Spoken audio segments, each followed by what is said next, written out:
Hola a las personas. En febrero de 2023 se estrenó Venus, la película de Víctor Conde que había sido un éxito rotundo en el Teatro Pavón Kamikaze durante 2017. En 3 semanas lo vendió todo y funcionó también que al año siguiente se volvió a rescatar por parte de los teatros del canal para su programación. Y desde febrero de este año hemos podido verla en cine, en unas poquitas salas, se estrenó a principios de año y desde hace algunos meses la podemos ver también en Filmin. Por cierto, como curiosidad, esta película se iba a estrenar mucho antes, pero justo coincidió que la semana o casi las semanas en las que se iba a estrenar apareció otra película española llamada Venus y tuvieron que retrasar el estreno a febrero de 2023. Bueno, en cualquier caso, hoy os voy a contar por qué tienes que ver Venus. Y para empezar os cuento un poco de qué va. En una pequeña sala, una noche de finales de los 70, dos jóvenes, Paula y Miguel, se disponen a realizar el último concierto del que ha sido su grupo durante varios años, Venus. Casi 40 años más tarde, un hombre, Jorge, llega al café donde pasó su juventud. Su visita a la ciudad se debe al reciente fallecimiento de su padre Miguel. Al entrar en la cafetería, Jorge se reencuentra con Alicia, su antiguo amor de adolescencia. Ambos recuerdan los años en los que se conocieron. Durante ese encuentro, otra chica joven aparece también en el café.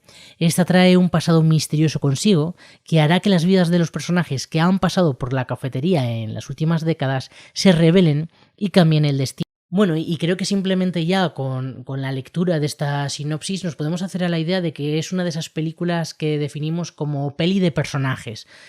Las películas pueden ser de muchos tipos y pueden combinarse hay algunas películas que tienen más que ver con la peripecia, con lo que ocurre, con tramas muy complejas, con conflictos muy potentes. En este caso son personajes y son sus relaciones lo que van a dar el motor a la película.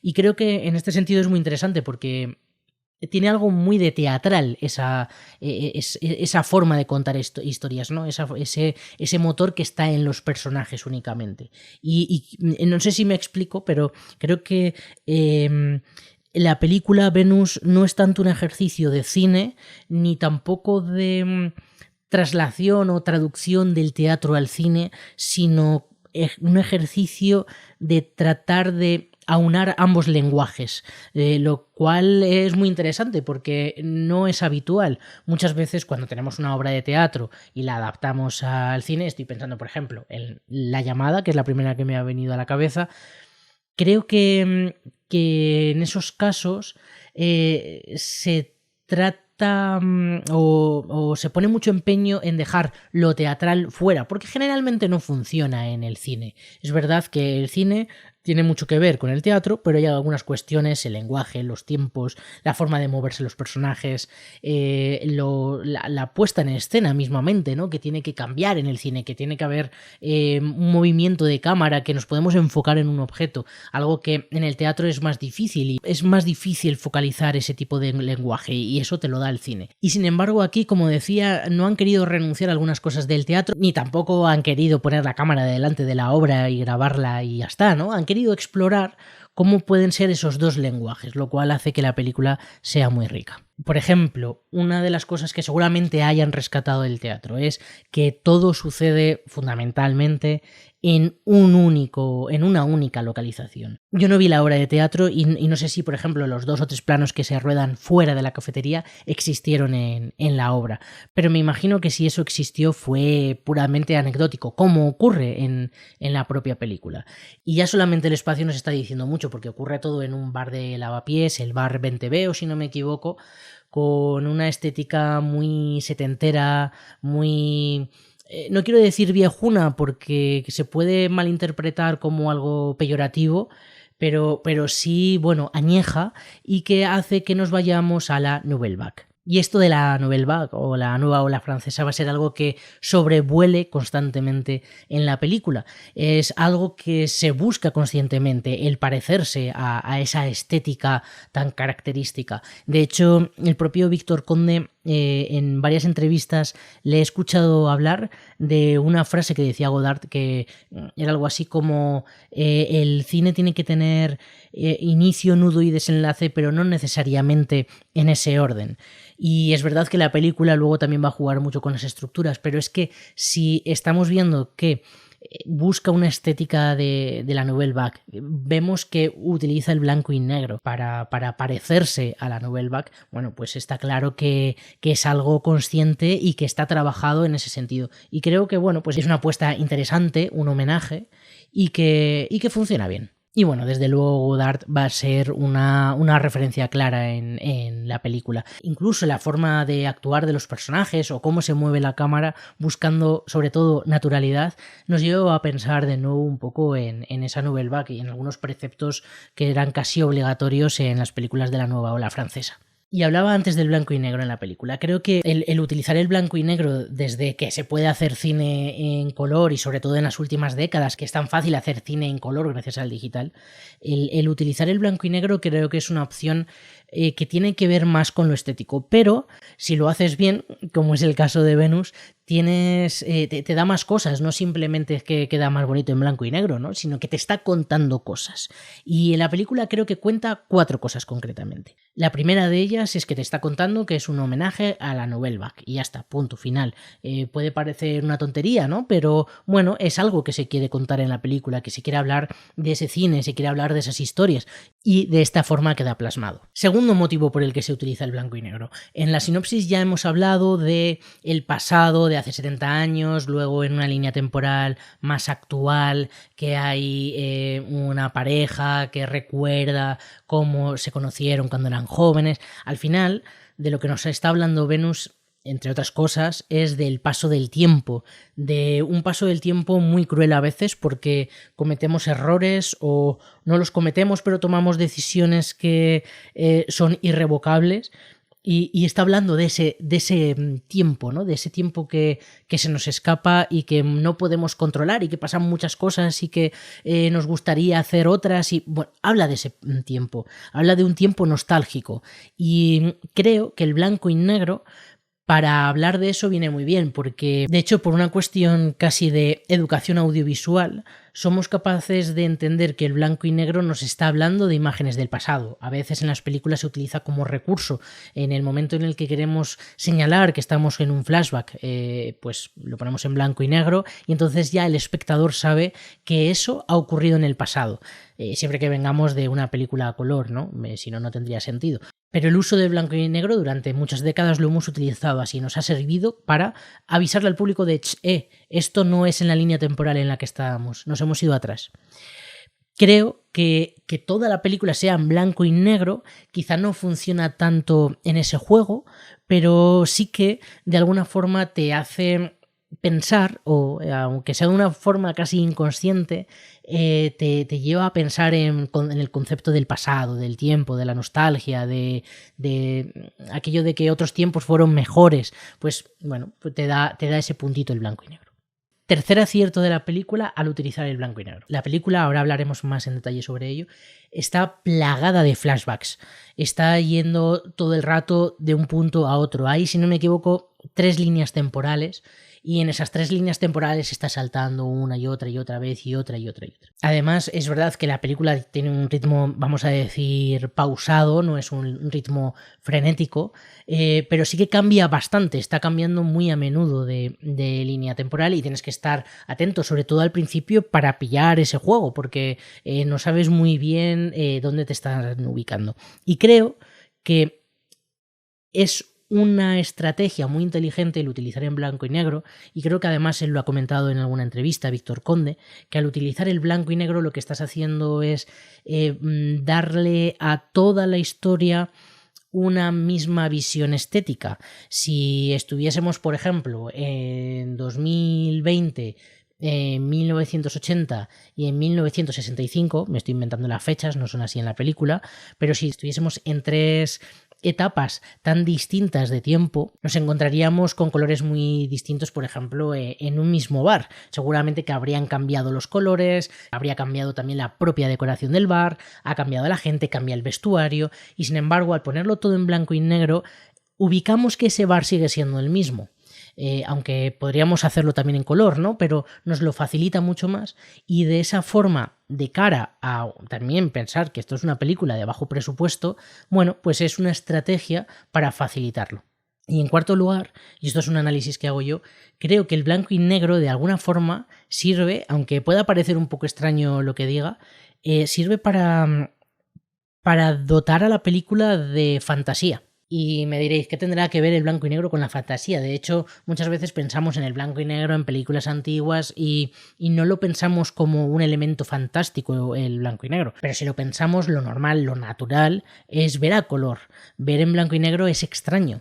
Y creo que la película no lo hace de forma consciente, no creo que se haya pensado de forma consciente, pero sí que creo que funciona así. Creo que le da un punto de casi de cuento, le da un punto de algo como de realismo mágico, pero sí que creo que funciona así. Creo que le da a la película algo como algo de cuento, como una textura de cuento, una textura de realismo mágico, como algo que no puede pasar. Y le viene muy bien porque, a pesar de lo que pueda parecer, la película tiene un puntito de fantástico, tiene un puntito de onírico, tiene algo de irreal, desde el punto de... Desde el momento en el que esos personajes de distintas líneas temporales empiezan a tener algún tipo de relación entre sí, a pesar de ser imposible, ¿no? De no poder estar en el 2020 y en el 1970 a la vez. Entonces creo que en ese aspecto el blanco y negro también le favorece porque te ayuda a que esa irrealidad te la comas, te la tragues con patatas, porque quizás si no a lo mejor podrías salir de la película, ¿no? Y pensar, esto no me lo creo, ¿no? Este drama intimista no puede ser también una película de viajes en el tiempo, que no lo es, que tampoco es una película de viajes en el tiempo, ojo, ¿eh?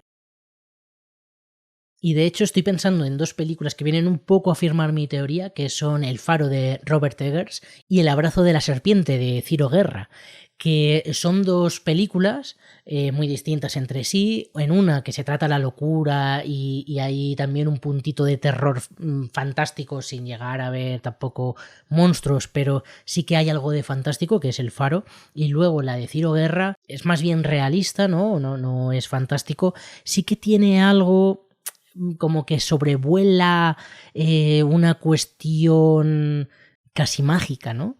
Entonces el blanco y negro ahí funciona también un poco como ese puntito de irrealidad del que no somos conscientes, pero que, y bueno, con esto de los saltos temporales, las líneas temporales que hay en la película, no quiero desvelar demasiado porque a nada que cuente pues ya os destripo la película, pero sí que creo que hay un trabajo ahí tremendo, tremendísimo, un trabajo muy gordo, porque es como un puzzle con muchas piezas que entremezcla y que al final te sale el cuadro y dices, ostras, ¿cómo lo has hecho? Me parece muy difícil, me encantaría, vamos, si pudiera sentarme a hablar con Víctor Conde y que me cuente cómo ha escrito ese guión, lo disfrutaría mucho porque creo que hay un trabajo ahí tremendo. Imagino, también le he leído en alguna entrevista que él utilizaba pequeñas notas, ¿no? Y empezaba a hacer ahí su mapa de tramas que dirían los guionistas, sobre todo de series.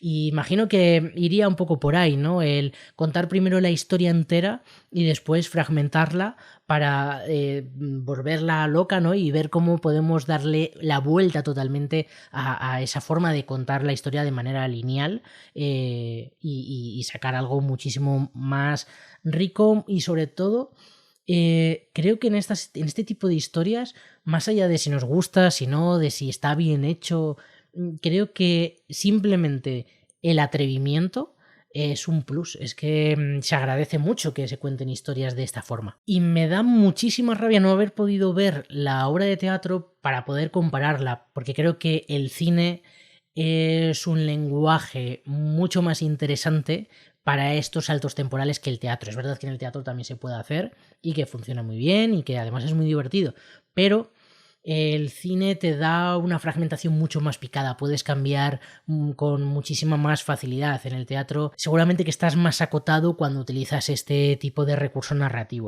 Así que seguramente la película, en cuestión de utilizar este recurso narrativo del tiempo de la narración, seguramente que funcione mejor que en teatro. Y luego los actores, que también son quienes formaron la obra de teatro, creo que están muy bien y se nota que tienen el texto integradísimo y que lo conocen a la perfección.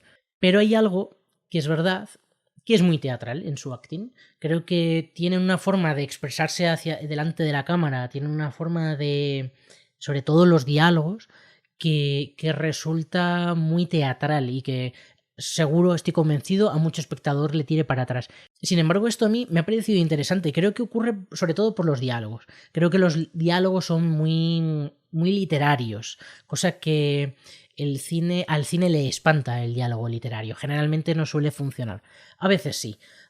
¿Cuándo sí? Pues no sé cuándo, la verdad. Creo que se tiene que dar un cúmulo de circunstancias para que esos diálogos tan largos, tan a veces con un subtexto que aguanta muy bien el teatro, pero que el cine no tanto, no sé por qué, porque luego el cine también tiene mucho subtexto, pero es otro tipo de subtexto. Bueno, no lo sé, pero es verdad que son diálogos un poco extraños de ver en el cine. Y a mí personalmente me funciona. Quizá al principio te puede extrañar un poco, ¿no? Y decir, ¿por qué hablan tan raro? Pero una vez te aceptas que es el juego de la película, creo que funciona bien. Un subtexto más poético. Creo que, a lo que me quería referir antes es que el teatro tiene un subtexto más poético que el cine, que el cine, la poesía quizá la deja para la imagen y no tanto para el diálogo. Y no lo he dicho, pero Víctor Conde estudió cinematografía en Barcelona y en Los Ángeles y ha sido director y autor de obras de teatro como La tienda de los horrores, La ratonera, Pegados, que fue premio Max en 2011 al mejor musical, The Hole 2, El cabaret de los hombres perdidos, Fisterra, Olvida los tambores, Crimen perfecto y Muerte en el Nilo, entre otras obras. También fue director del cortometraje Lesbos Invaders from Outer Space. Ha sido también director artístico de Stage Entertainment, desarrollando nuevos productos y realizando la supervisión artística de espectáculos muy top, Mamma Mía, Cabaret. Ha trabajado todo lo que ha querido y más en teatro y tiene muchísima experiencia contando historias. Y con este currículum, pues nada, se marca Venus, que es su primer largometraje protagonizado por Antonio Hortelano como Jorge, Ariana Bruguera como Alicia, Paula Muñoz, que hace de Paula, Carlos Serrano Clark, que hace de Mario, y Carlos.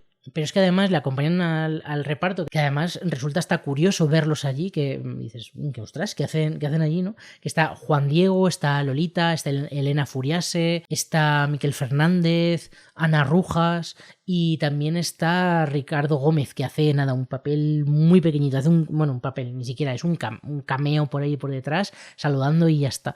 Y bueno, pues aquí tenéis una película que hace un homenaje a la Nouvelle Vague, que creo que es diferente a lo que vamos a poder encontrar en salas de cine o habitualmente no en lo más destacado de Netflix, que también es sesuda por los temas que trata, ¿no? La muerte, el amor, el paso del tiempo, la pérdida, el recuerdo, la verdad. Bueno, ahí hay una serie de conceptos que maneja la película, que además tiene ese pozo teatral que lo hace una película muy diferente. Pero creo que a pesar de ello, a pesar de que habrá público que la rechace porque no busque ese tipo de productos y que está bien que no lo busque, creo que si te interesa lo más mínimo, échale un vistazo porque, bueno, es una forma también de ver un cine distinto, ¿no? Y un cine de gente que arriesga, que también pues está genial que se hagan cositas así. Así que ya sabéis, si queréis ver Venus de Víctor Conde, la podéis encontrar en Filmin. Adiós a las personas.